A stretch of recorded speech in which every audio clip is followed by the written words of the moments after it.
like a Hellcat.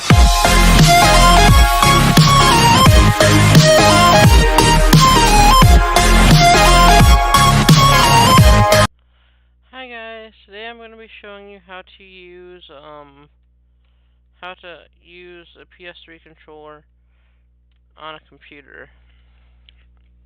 Basically any operating system, Windows, Linux. I'm not sure about Mac, but if you have Linux, you don't even need to worry about watching this video. Just plug your controller and you're good to go. Anyways, this is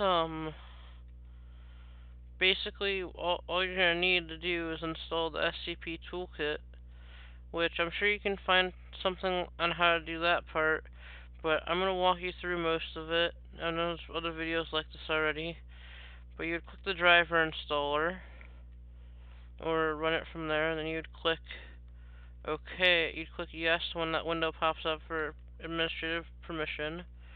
You'd read about a window like this. Now, if you're not using PS4, just turn that off. You would choose where it says PlayStation 3 controller, you would tick that. If you have Bluetooth, you would tick the wireless Bluetooth right there. So like that. I'm not going to install this right now because I've already installed it, but once you install it, you're greeted by something that would show up in notification type bubbles on the right side of your screen. And then you just wait for those to say success, and you're good to go. But let me explain how you're supposed to get what you're supposed to do before you do this. Before you do even get this, where it says PlayStation 3 controller, you're going to want to plug your PS3 controller into the computer without having this program open. Let that default driver install, which will be this one, and then this basically, when you're clicking it, will overwrite the driver. So then you can use your PS3 controller once that's done. As for an example of this, I don't know if I can find the input thing, but here's your settings for Scp Toolkit. I don't really tinker with these settings too much, but if they ever even open, to be honest. I don't know, they're not opening right now. Anyway, oh, there they go, okay. These are your settings. You've got you got dead zone, which you might need if your analog sticks are messed up. You got this, you can change that. Service settings, you can disable certain things.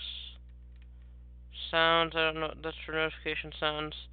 This seems kind of pointless because you can probably just do it anyway from PCX2. You can probably just do it in there anyway, but I don't use PCX2 because my computer's not powerful enough to run it. But basically, that's all you have to do.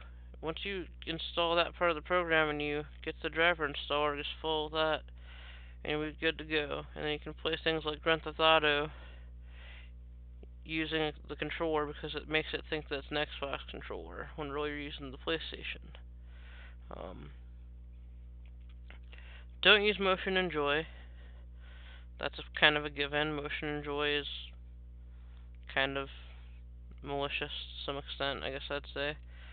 Better DS3 is decent, but especially if you want to use the 6-axis, but I recommend Scp Toolkit because it's very stable. Okay guys, if this helped you out in any way, shape, or form, or if you need any more details or have any questions, comment, first of all, and if this helped you, like, comment, share, subscribe, and have an awesome day.